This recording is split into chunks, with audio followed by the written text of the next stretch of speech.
জন্য শবে বরাত ৩ তারিখে দিন গিয়া রাত্রে। যারা বলে এটার অস্তিত্ব নাই ওরাও ঠিক না, আমরা যারা অতিরঞ্জিত করি এটাও ঠিক না। ১৭ জন সাহাবায়ে কেরাম থেকে এটার প্রমাণ আছে, এই রাত্রের অস্তিত্ব আছে এবং রহমতময় রাত্র। নিজের সম্পর্ক আল্লাহর সাথে নবায়ন করার রাত্র, নিজের পছন্দ মতো সবকিছু ১ বৎসরের জন্য আল্লাহর কাছে মঞ্জুর করার রাত্র। আল্লাহর কাছে মঞ্জুর করে আনি পছন্দেরটা, নির্জনে বৈশা, গোপনে বৈশা। এই রাত্রে কোনো ধরাবান্ধা জিনিস নাই। আগের থেকে যেটা শুনে আসতেছি যে এত রাকাত নামাজ আছে, এই সূরা আছে, এমনি এমনি পড়তে হয়। আবার জামাতের সাথে সালাতুত তাসবিহ নফল জামাতের সাথে নাই। পুরুষরা তো পড়ে পড়ে, মহিলারাও পড়ে আবার। না, এগুলা কিচ্ছু নাই। যেটা আছে ওইটাই আপনাকে বলতেছি। ব্যক্তিগতভাবে সারা রাত্র ইস্তেগফারে কাটায় দেন, চোখের পানি দিয়া কাটায় দেন, মাপ চাওয়া দ্বারা কাটায় দেন, রহমত চাওয়া দ্বারা কাটায় দেন।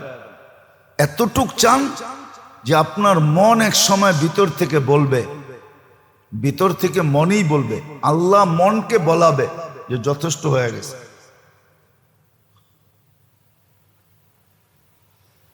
এই রাত্র রহমত নেওয়ার রাত্র। এটা রহমতে খাস, যেটা বলতেছিলাম যে ২৪ ঘন্টা তো আল্লাহ আমাদেরকে রহমতের ভিতরে ডুবায় রাখেন, এতে কোনো সন্দেহ নাই, যার কারণেই আমরা বেঁচে আছি। কিন্তু কিছু সময় আছে, কিছু দিন আছে, কিছু পর্ব আছে, কিছু মাস আছে যেটার ভিতরে আল্লাহর খাস রহমত নাজেল হয়। এটাকে টোকানো উচিত, জানা উচিত, চিহ্নিত করা উচিত, কাজে লাগানো উচিত।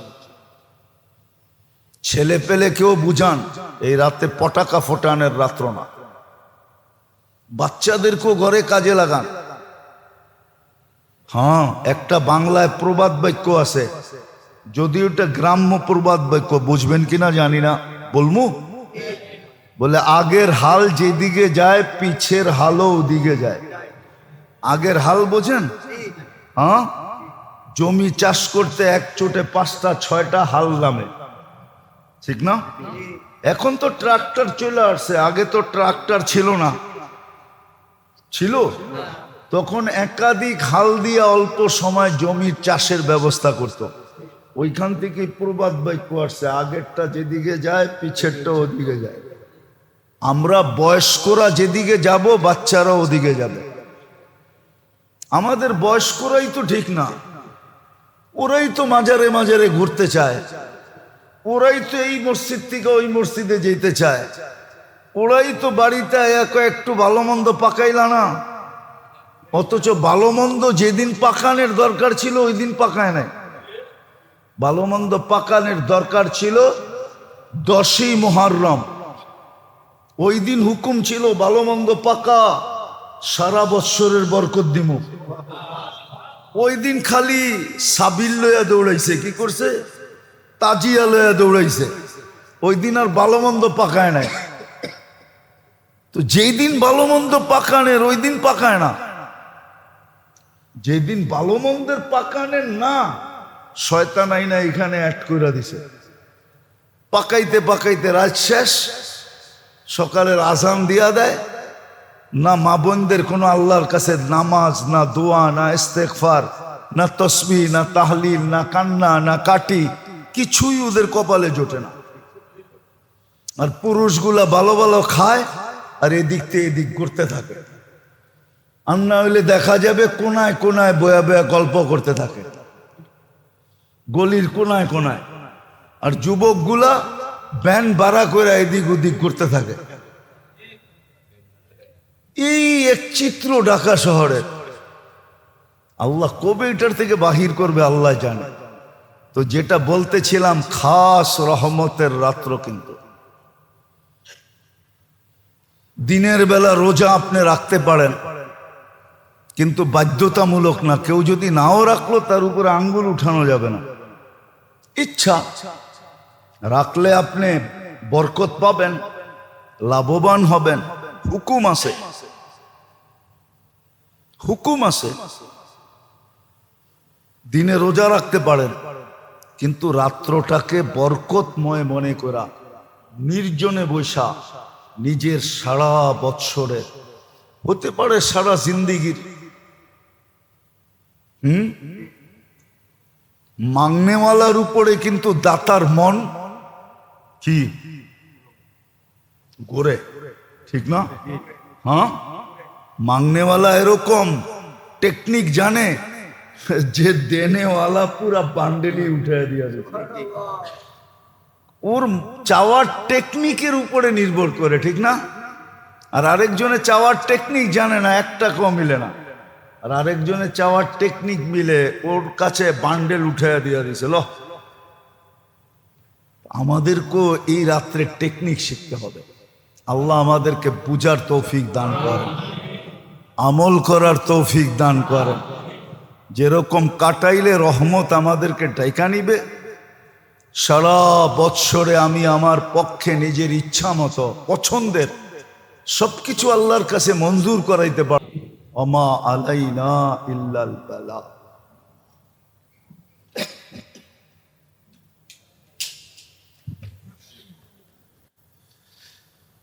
চব্বিশ ঘন্টার ভিতরে এরকম কিছু মুহূর্ত আছে, এই জন্য মনীষীরা লেখছেন, অথচ আমরা এদেরকে মনীষী মনে করি না।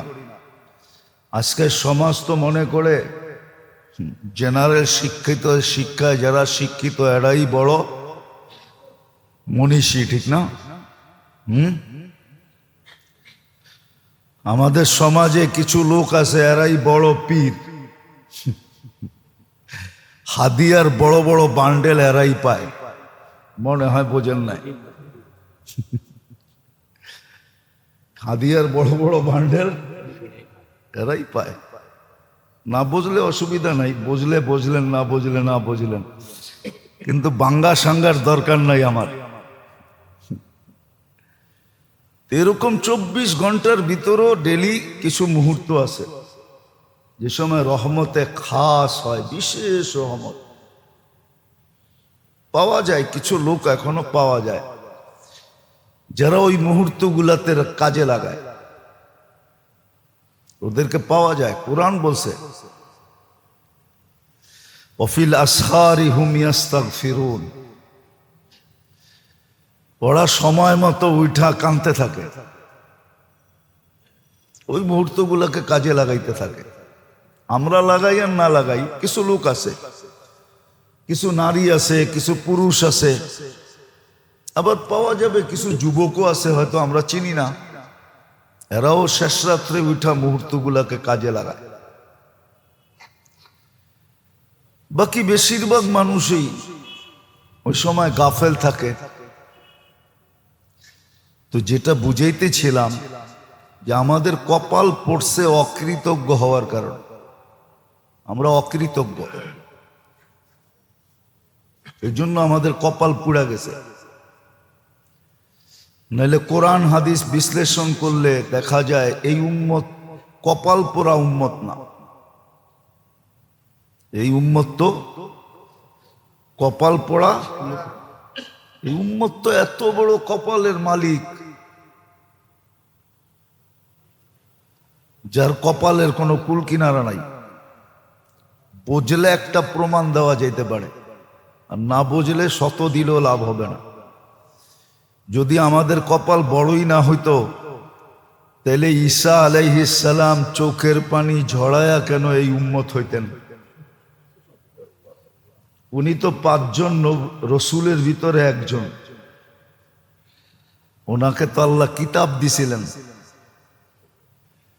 5 জন রসুলের ভিতরে উনি একজন। উনার উপাধি হলো রূহুল্লাহ। এত কিছু পাওয়ার পরেও উনি উম্মতে মোহাম্মদী হওয়ার জন্য চোখের পানি কেন জড়াইলেন?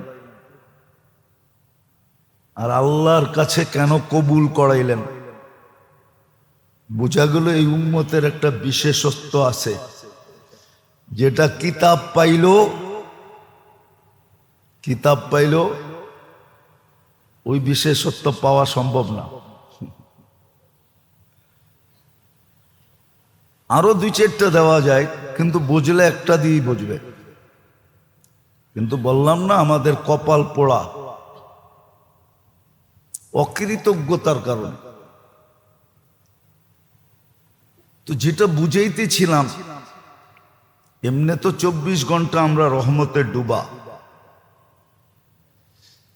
নাইলে আমাদের বাঁচার কথা না, টিকা থাকার কথা না, দুনিয়ার আধিপত্য বিস্তার করার কথা না, রাজত্ব পরিচালনা করার কথা না। মাঝে মাঝে আল্লাহ দেখায়, কিন্তু মাঝে মাঝে আল্লাহ দেখামু প্রমাণ। মাঝে মাঝে দেখেন না, বঙ্গোপসাগরে নিম্নচাপ শুরু হয়। হয় না? আপনাদের ফ্ল্যাগ নাম্বার উঠতে উঠতে কোন জায়গায় ওঠে? 10। ওটার নাম কি দেয়? মহাবিপদ সংকেত, ঠিক না? খালি মহা বললেই না, একটু টাইনা বলতে হবে, মহাবিপদ সংকেত, ঠিক না? আল্লাহ কয় মাত্র 10 উঠাইলাম, 20 যদি উঠে দিই। সমুদ্র তো মাত্র 10 উঠাইলো, যদি 20 উঠায় দেয়, কি এটা প্রমাণ দেয় আল্লাহ, আল্লাহ প্রমাণ দেয় তুমি আমার রহমতে টিকা আসো, নাইলে দেখো এ তোমাদেরকে টিকা থাকতে দিতে চায় না। মাত্র 10 উঠাইয়া দিছে। কত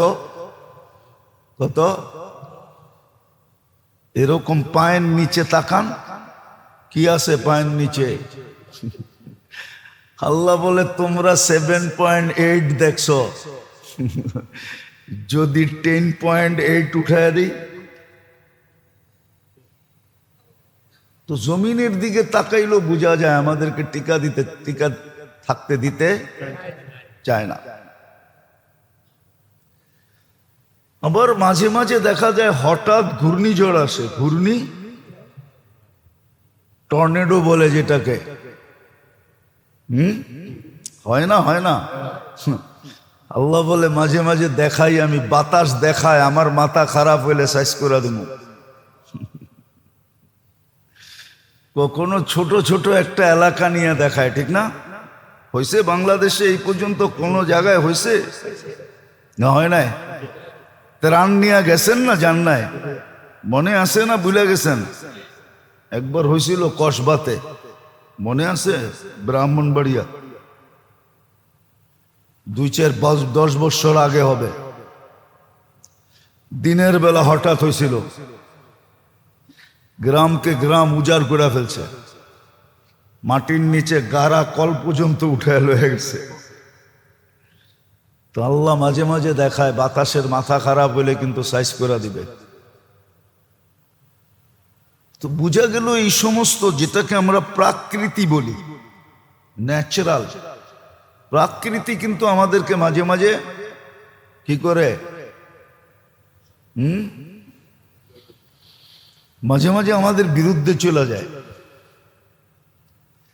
যদিও মানুষ বিভিন্ন নাম দেয়, আল্লাহ বলে তোমরা বাইচা আছো শুধু আমার রহমতের কারণে। আর কত যুক্তি দিমু, আর কিভাবে দিলে বুঝবেন? তো বলে একটা ব্যাপক রহমত, আর একটা হলো খাস রহমত, বিশেষ বিশেষ মুহূর্তে আসে। ওটা আমাদের জন্যই আসে, আমরা যেন ওই রহমতের মুহূর্তগুলা তালাশ করি, চিহ্নিত করি। একটা হলো তালাশ করা, আবার ওই জায়গাগুলা চিহ্ন দেওয়া, চিহ্নিত করা, তারপরে ওগুলাকে সঠিকভাবে কাজে লাগানো, নিজের জন্য, নিজের স্বার্থে কাজে লাগানো। নইলে একদিন কিন্তু এইগুলোই আমার বিরুদ্ধে যাবে। আপনি একটা যুক্তি দেন, আমাকে যুক্তি দিয়ে বুঝান। আল্লাহ যদি আমাদেরকে ধরে যে দুনিয়ার নিয়ম তো ছিল আসামিকে খুঁজা খুঁজা খুঁজা খুঁজা খুঁজা বাহির করা, আইনের আওতায় আনা, কাঠগড়ায় দাঁড় করানো, শাস্তি নির্ধারণ করা, আবার শাস্তিকে তার উপরে প্রয়োগ করা, ঠিক না? সত্য তো? হ্যাঁ, আল্লাহ বলে এটা তো দুনিয়ার নিয়ম ছিল, আর আমার নিয়ম তো উল্টা ছিল। আমি তো ডেলি রাত্রে আসামিকে ডাইকা ডাইকা মাফ করতাম। বল তুই রাত্রে কোথায় ছিলি? তুই যে এখন আসামি হিসাবে কবরে আসলি, কিয়ামতের মাঠে আসলি, মিজানের পাল্লায় যে তুই আসামি সাব্যস্ত হলি, আমি তো ডেলি রাত্রে তোকে ডাইকা ডাকতাম মাফ করার জন্য। তুই কোথায় ছিলি? তুই সাড়া দিলেই তো হইতো, হাত উঠাইলেই তো হইতো। আমি তো গ্যারান্টি দিছিলাম, হালমিন মুস্তাগফির ফাআগফিরা লাহ ওয়াস্তাগফিরহু ইন্নাহু কানা তাওয়াবা। এরকম শত জায়গায় আছে কোরআনে। আল্লাহ বলে আমি তো গ্যারান্টি কার্ড দিছিলাম, গ্যারান্টি দিছিলাম, অবয় দিছিলাম। আর কেমন আসামি? হাদিসে আছে ওয়ালাউ বালাগাদ দুনুবু কায়নানাস সামা, সমগ্র সৌর জগৎকে তুই গুনাহ দিয়া ভরতে ভরতে ভরতে ভরতে সৌর জগতে কোনো জায়গা ছিল না, আকাশ ভেদ করে উপরে উঠতেছিল। আমি তো গ্যারান্টি দিছিলাম এত গুনাহ হলেও মাফ করে দিব। আরবির সাথে আমাদের সম্পর্ক নাই তো, এই জন্য আরবি আমরা বুঝি না। হাদিসে লেখা আছে ওয়ালা উবালি গফরতু লাকা ওয়ালা উবালি, আমি মাফ করে দিব, আমার কোনো পরোয়াই হবে না, দ্বিধাই হবে না, কোনো দেখার বিষয় হবে না, তাকানের বিষয় হবে না। তুই গুনাহ কত করলি, কি কি করলি? বলেন আমার বিরুদ্ধে যদি এই যুক্তি আল্লাহ দাঁড় করায়, কোথায় যাবেন? আল্লাহর তো হুকুম ছিল, এই পর্যন্ত তো বলছে যে ডেলি একটা বলে না, তুই ড্রামার কত করবি, ঠিক না? বাংলা একটা কথা আছে না, বুঝেন? ড্রামা মানি তুই নাটক আর কত করবি, ঠিক না? সাহাবা তো এটাও জিজ্ঞেস করে রাখছে, ইয়া রাসূলুল্লাহ, ডেলি গুনাহ করি, ডেলি তওবা করি, এই নাটক কি চলবে? তো আল্লাহ রসুল বলছে ওয়ালাউ ফিল ইয়াউমি ৭০ মাররা, ডেলি যদি ৭০ বার গুনাহ করস আর ৭০ বার ভাঙ্গস, আবার ৭০ বার তওবা করস, তাইলেও চলবে।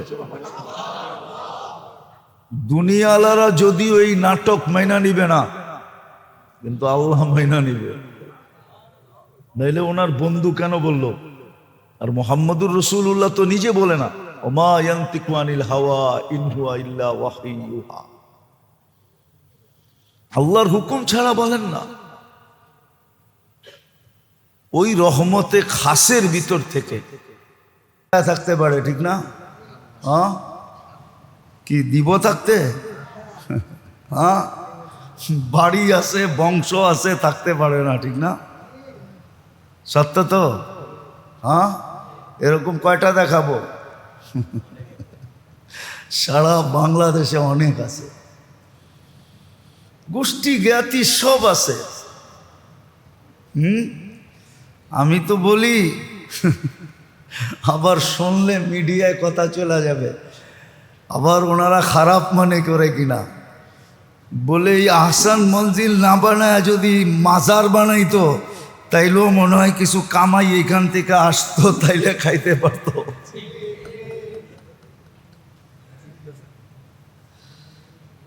আল্লাহ তো দেখায় এটা। বিদায় আল্লাহর থেকে মানুষকে দূরে করে সর্বপ্রথম যে জিনিস, সেটা হলো শয়তান। তার কাজেই মানুষকে না, বিশেষ করে মুসলমানকে, উম্মতে মুহাম্মদীকে আল্লাহর থেকে দূরে করা, এটাই তার মিশন।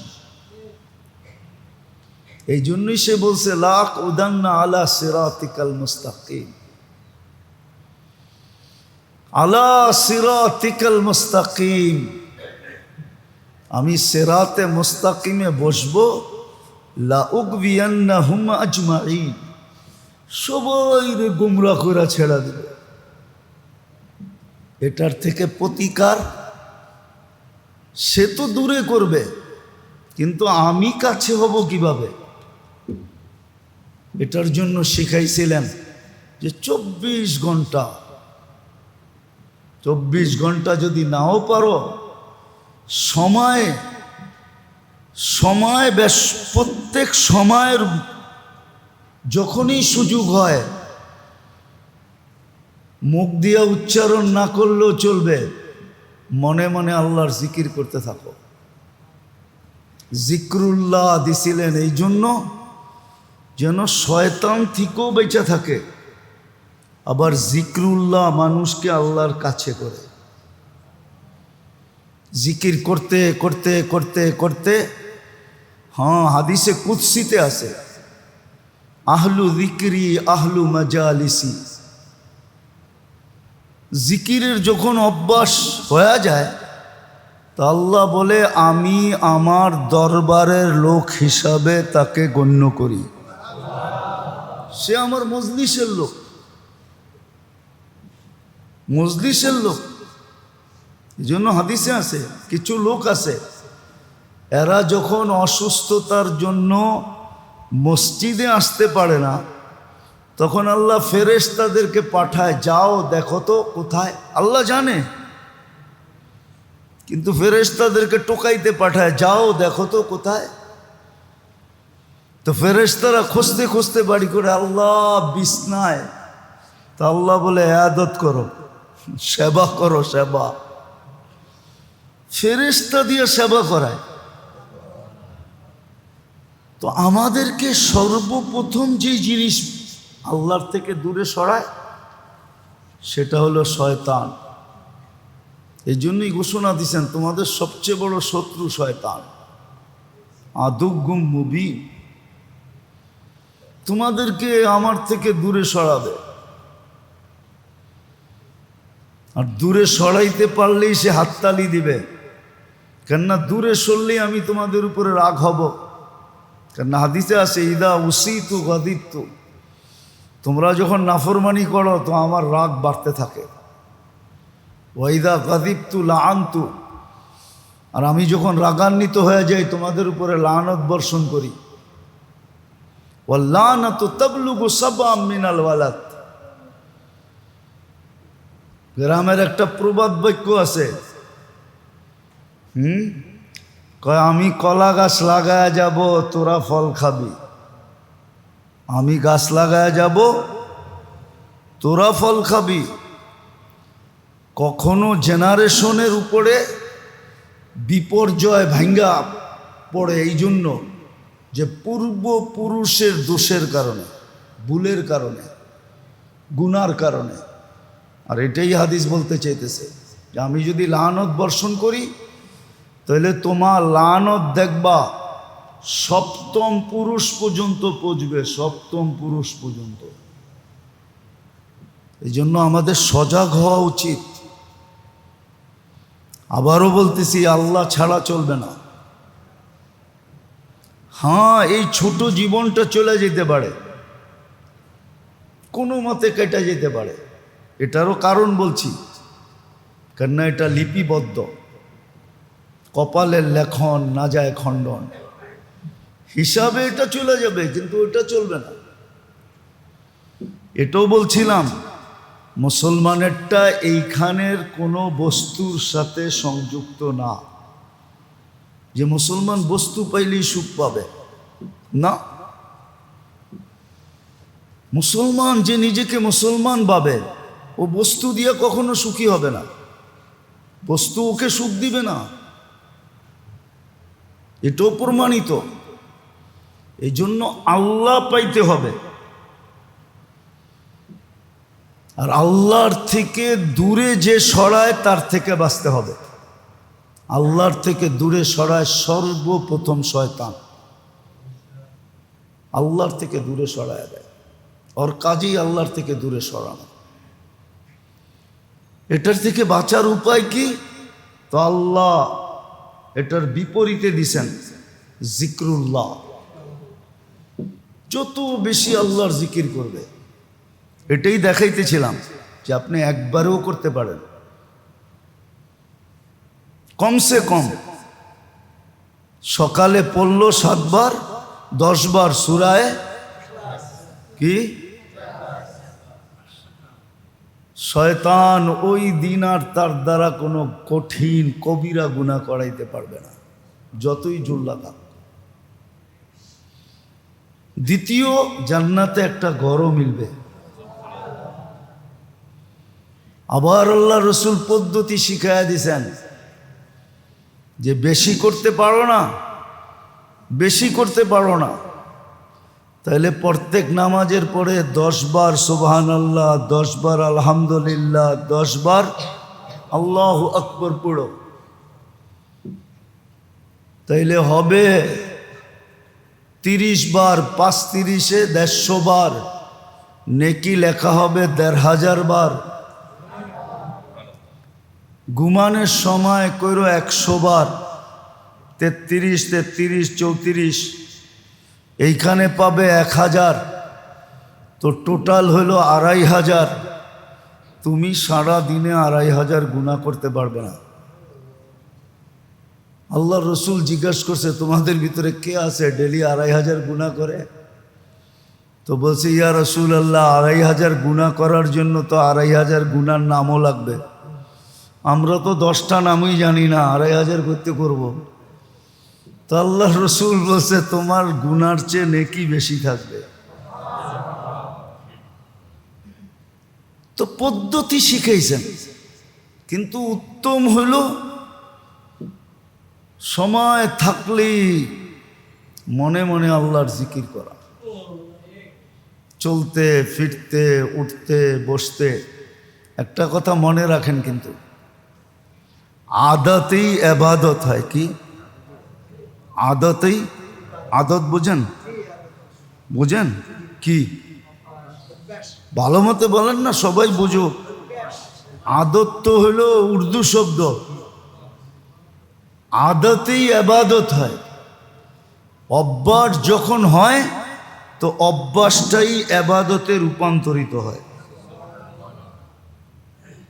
এই জন্য শয়তান মানুষকে আল্লাহর থেকে দূরে করে। সবগুলা খোলার সময় তো হবে না, একটা দুটেই বলতেছি আজকে। শয়তান মানুষকে আল্লাহর থেকে দূরে করে, আর শয়তান থেকে বাঁচার সবচেয়ে বড় পদ্ধতি হলো জিক্রুল্লাহ, আল্লাহর জিকির করা, আল্লাহর জিকির করা, অভ্যাস করা। আবার এটাও শিখিয়ে দিছেন আফজালুজ জিকির কোনটা, বলছে লা ইলাহা ইল্লাল্লাহ, সুবহানাল্লাহ, আলহামদুলিল্লাহ। যেই কোনো জিকিরই করেন, নাইলে আল্লাহ আল্লাহই করেন। বিদায় মেরে দোস্ত, আল্লাহ আল্লাহ করার দ্বারা আল্লাহ সঙ্গে হবে, কাছে হবে, আল্লাহর নৈকট্য অর্জিত হবে, আল্লাহর বন্ধুত্ব মিলবে, আল্লাহ বন্ধু হয়ে যাবে। আপনি আল্লাহর মজলিসের লোক হবেন, আহলু যিকরি আহলু মাজালিসি। যারা সদা সর্বদা আল্লাহর জিকির করে তারা আল্লাহর মজলিসের লোক, তারা আল্লাহর মজলিসের আহলু জিক্রি আহলু মাজালিসি, আল্লাহর মজলিসের লোক হিসেবে গণ্য হয়, আল্লাহর কাছের লোক হিসাবে গণ্য হয়, আল্লাহর প্রিয় পাত্র হিসাবে গণ্য হয়। তখন শয়তান থেকে সমুদ্রের ফেনা সমান, বালির কণা সমান হয়, তারপরও মাফ হয়ে যাবে।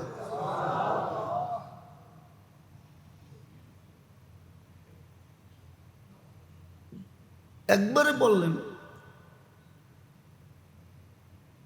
এই দুরূদ যে 3 বার পড়ে, আস্তাগফিরুল্লাহ আল্লাযী লা ইলাহা ইল্লা হুয়াল হাইয়ুল কাইয়্যুম ওয়া আতুবু ইলাইহি, লা হাওলা যেতে হবে না। কঠিন?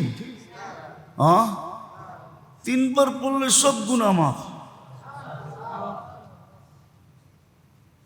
সমস্ত গুনাহ মাফ। এক সাহাবী পড়তেছিলেন, মাগফিরাতুকা আওসাউ মিন যুনুবি রহমাতুকা আরজা ইনদি মিন আমালি। আল্লাহ রসুল দূরের থেকে শুনতেছিলেন, আল্লাহ রসুল বলতেছেন আরেকবার পড়, তো আরেকবার পড়ছে। আল্লাহ রসুল বলছে আরেকবার পড়, আরেকবার পড়ছে। কয়বার হইল? আল্লাহ রসুল বলতেছে তোর পিছনের সব মাফ। কঠিন? হায় হায়, সত্য তো এটাই ছিল। সত্য তো এটাই ছিল, সত্য তো এটাই ছিল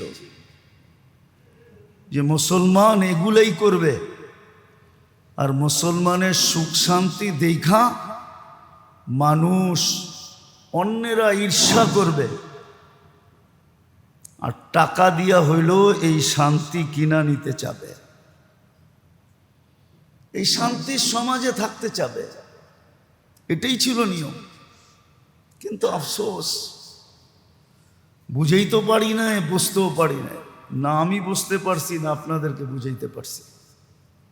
এই জন্য মেরে দোস্ত, আল্লাহ ছাড়া আমাদের জীবন চলবে না।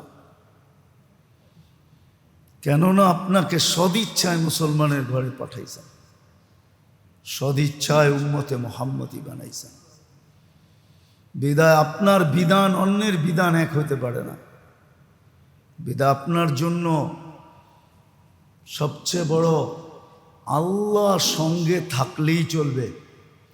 আর আল্লাহর থেকে দূরে সরানোর এটাও আল্লাহই জানাইয়া দিছেন, নাহলে আমাদের জানার কোন জন্য। সবে বরাত 3 তারিখে দিন গিয়া রাত্রে,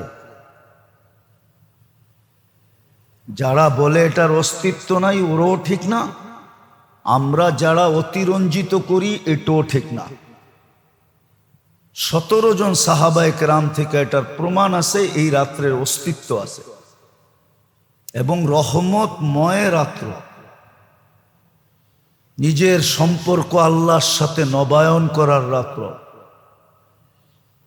নিজের পছন্দ মতো সবকিছু 1 বৎসরের জন্য আল্লাহর কাছে মঞ্জুর করার রাত্র। আল্লাহর কাছে মঞ্জুর করে আনি পছন্দেরটা, নির্জনে বৈশা, গোপনে বৈশা। এই রাত্রে কোনো ধরাবান্ধা জিনিস নাই। আগের থেকে যেটা শুনে আসতেছি যে এত রাকাত নামাজ আছে, এই সূরা আছে, এমনে এমনে পড়তে হয়। আবার জামাতের সাথে সালাতুত তাসবিহ নফল জামাতের সাথে নাই। পুরুষরা তো পড়ে পড়ে, মহিলারাও পড়ে আবার।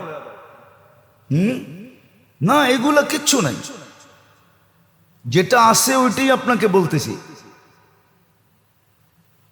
ব্যক্তিগতভাবে সারা রাত্র ইস্তেগফারে কাটায় দেন, চোখের পানি দিয়া কাটায় দেন, মাপ চাওয়া দ্বারা কাটায় দেন, রহমত চাওয়া দ্বারা কাটায় দেন। এতটুক চান যে আপনার মন এক সময় ভিতর থেকে বলবে, ভিতর থেকে মনই বলবে, আল্লাহ মনকে বলাবে যে যথেষ্ট হয়ে গেছে। এই রাত্র রহমত নেওয়ার রাত্র। এটা রহমতে খাস, যেটা বলতেছিলাম যে 24 ঘন্টা তো আল্লাহ আমাদেরকে রহমতের ভিতরে ডুবায় রাখেন, এতে কোনো সন্দেহ নাই, যার কারণেই আমরা বেঁচে আছি। কিন্তু কিছু সময় আছে, কিছু দিন আছে, কিছু পর্ব আছে,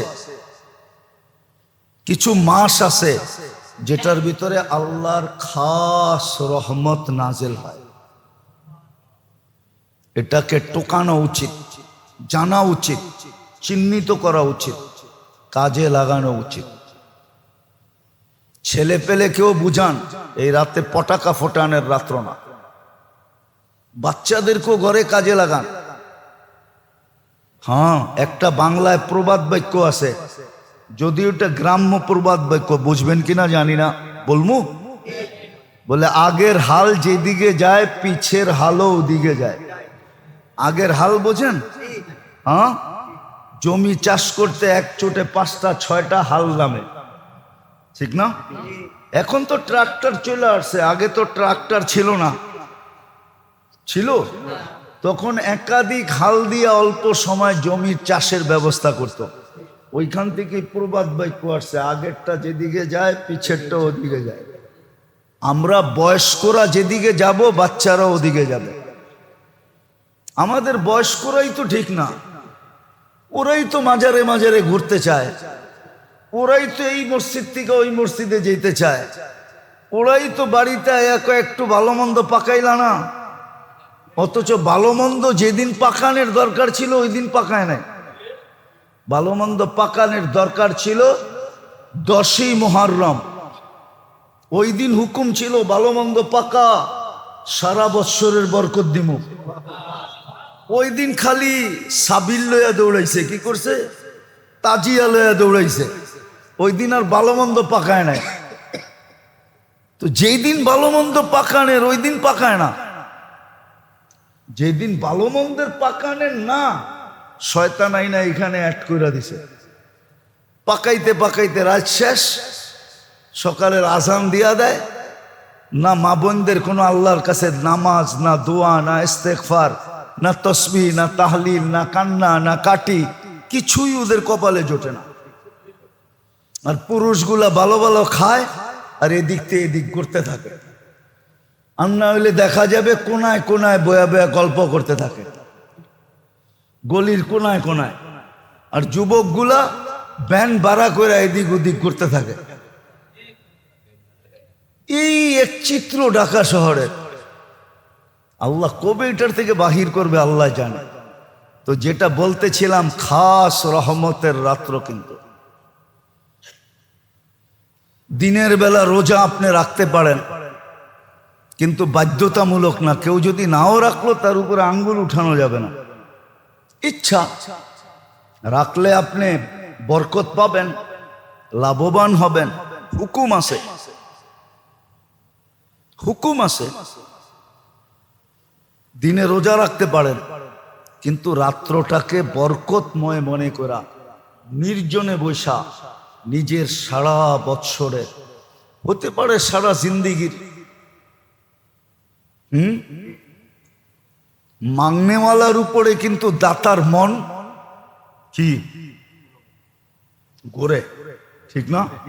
হ্যাঁ, মাংনেওয়ালা এরকম টেকনিক জানে যে দেনেওয়ালা পুরা বান্ডেলি উঠে দিয়ে যাবে। ওর চাওয়ার টেকনিকের উপরে নির্ভর করে, ঠিক না? আর আরেকজনের চাওয়ার টেকনিক জানে না, 1 টাকাও মিলে না। আর আরেকজনের চাওয়ার টেকনিক মিলে, ওর কাছে বান্ডেল উঠাইয়া দিয়া দিয়েছিল।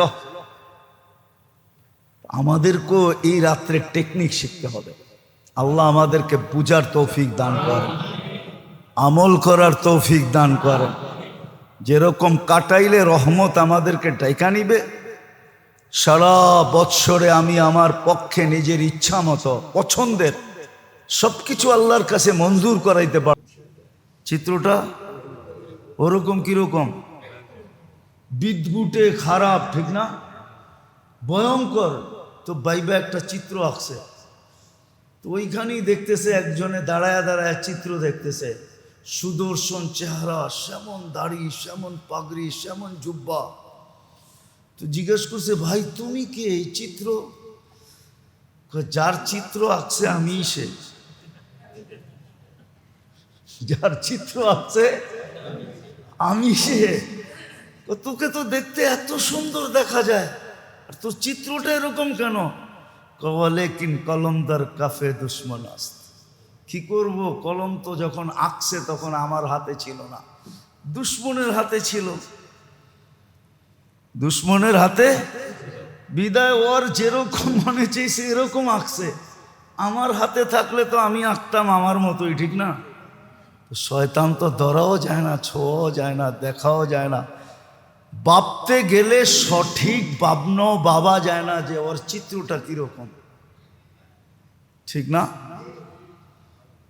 তাইলে আমাদের জানার কোনো রাস্তা ছিল না যে ওকে বাগাবো কি করে। এই জন্য আল্লাহ আমাদেরকে পদ্ধতি দিছেন। মেরে দোস্ত, কিচ্ছু না করতে পারেন, কিচ্ছু না করতে পারেন, একটা কাজ করেন। আমি অনেকবার বলছি, আবারও বলতেছি, বিছনায় যায়া মনের থেকে হাত দুটা উঠায়া, আর না উঠাইল শুধু মনের থেকে একবার বলেন, আল্লাহ তওবা করলাম। এই শব্দটা কি বলা যাবে না? মনের থেকে বলেন, দিনের ভিতরে 2-1 বার বলেন। সারাদিন কত মানুষকেই তো সরি বলেন, ঠিক না? না বলেন না? বলেন না? না বলেন না? এমন লোক নাই ডেলি 2-1 বার সরি না বলে কাউকে। মাপ চাই বাবা, বলেন না? তো আল্লাহকে 2-4-10 বার এই কথা বলতে অসুবিধা কি? আল্লাহ মাপ চাই। কিন্তু আপনি যাকে বললেন মাপ চাই, সে যতটুকু খুশি হইল আপনি জানলেন না। আমি হাদিস শুনাইতেছি আপনাদেরকে, বন্দা যখন মনের থেকে তওবা করে তা আল্লাহ সমগ্র আকাশকে আলো দ্বারা সুসজ্জিত করেন। বিশেষ ফেরেশতা আছে, ওরা এই কাজে নিয়োজিত। তো অন্য ফেরেশতারা জিগায় এই সুসজ্জা কেন? তোরা জবাব দেয়, আবদু তাবা আবদুম মিন ইবাদিল্লাহ, আল্লাহর বন্দা থেকে একজন বন্দা আজকে ভুল বুঝা আল্লাহর কাছে তওবা করছে। এই খুশিতে এই সজ্জা। এই জন্য ডেলি 2-4 বার আল্লাহকে সরি বলেন, ইনশাআল্লাহ শয়তান থেকে বেঁচা যাব। বাকি আরো কয়েকটা রয়ে গেছে, সুযোগ থাকলে পরে শোনানো হবে। আল্লাহ যদি হায়াত রাখে, সুযোগ হয়, দেখা হয়, তাহলে ইনশাআল্লাহ শোনানো হবে দাপে দাপে। কিন্তু আজকে এটা দিলে গাইথা নেন যে ডেলি সকালে হোক বিকালে হোক, যখনই মনে উঠবে তখনই কমসে কম তওবা করব। আর আল্লাহ আল্লাহ জিকির করা মনের মাধ্যমে অভ্যাস করব। পারবেন? না ইনশাল্লাহ কয়া বাইরে যারা ভুলে যাবেন, কেন ও কিন্তু আমাদের সাথেই আছে। ও হাসতেছে, ও বলতেছে, মৌলবি তুই যতই তেল মারস না কেন বাইরক, আমি এমন স্প্রে বানাইছি। দেখেন না আধুনিক স্প্রে আসছে এখন, দেখছেন? দেখেন নেটে দেখেন, আপনারা তো আমার চেয়ে বেশি দেখেন, ঠিক না? আধুনিক বিভিন্ন ধরনের স্প্রে আসছে। স্প্রে চিনেন তো? পুরা রং উঠানের স্প্রে, কত কিছু যে মানুষ বানাইতেছে কেমিক্যাল দিয়া। শয়তান কয় তোরা যতটি বানাস আমি সুপারটা বানায় থুয়া দিছি। মলবি যতই তেল মারস না কেন বাইরেতে দে এক স্প্রে সব সাইজ। কি এটাই হবে? এটাই হবে? এটার জন্য দোয়া আছে, লা হাওলা ওয়ালা কুওয়াতা ইল্লা বিল্লাহ। এটা আরশের ভান্ডার থিকা এই উম্মতকে আল্লাহ দিছেন। লা হাওলা ওয়ালা, লা হাওলা ওয়ালা কুওয়াতা ইল্লা বিল্লাহ। কসম খোদার, এটার আমেল তো কেউ হয় না। যদি কেউ আমেল হইতে পারে এটা, খোদার কসম, ওই হাত দিয়া খলিফা বুরুজ উঠায় এরকম রেখা দিতে পারবে। ওটার প্রমাণ আছে আমার কাছে। যদি এটার আমেল হইতে পারে, লা হাওলা ওয়ালা কুওয়াতা ইল্লা বিল্লাহর যদি আমেল হইতে পারে, তাহলে ও পাহাড় এরকম আঙ্গুল মাইরা হাতে উঠাইয়া এরকম দাঁড়া করায় ধরে। কেননা ফেরেশতাদেরকে যখন আল্লাহ আরশ উঠাইতে বলছিলেন, তখন ওরা বলছে কাইফা আতাহাম্মালু ওয়া আলাইহি ইজ্জাতুকা ওয়া জালালু, কি করে উঠাবো যার উপরে আপনি স্বয়ং। তো আল্লাহ বলছিলেন কুল্লা হাওলা ওয়ালা কুওয়াতা ইল্লা বিল্লাহ। তো আল্লাহ এমন শক্তি ভিতরে আসছে যে এখন পর্যন্ত উঠায় রাখছেন, যতদিন চাবেন ততদিন উঠায় রাখবেন। এই কথা প্রমাণ করে যে লা হাওলার যদি আমেল হইতে পারে, তাহলে কসম খোদার দুনিয়ার যে কোনো ওজনদার জিনিস সে আঙ্গুলের ইশারায় উঠায় রাখতে পারবে। কিন্তু আমেল হইতে হবে, শুধু পড়লেই হবে না। সব জিনিসের ডোজ আছে, ডোজ আছে না, মাত্রা আছে, ঠিক না? আপনাকেও মাত্রা শিখতে হবে। আল্লাহ আমাদেরকে আমল করার তৌফিক দান করেন। ওমা আলাইনা ইল্লাল বালাগ।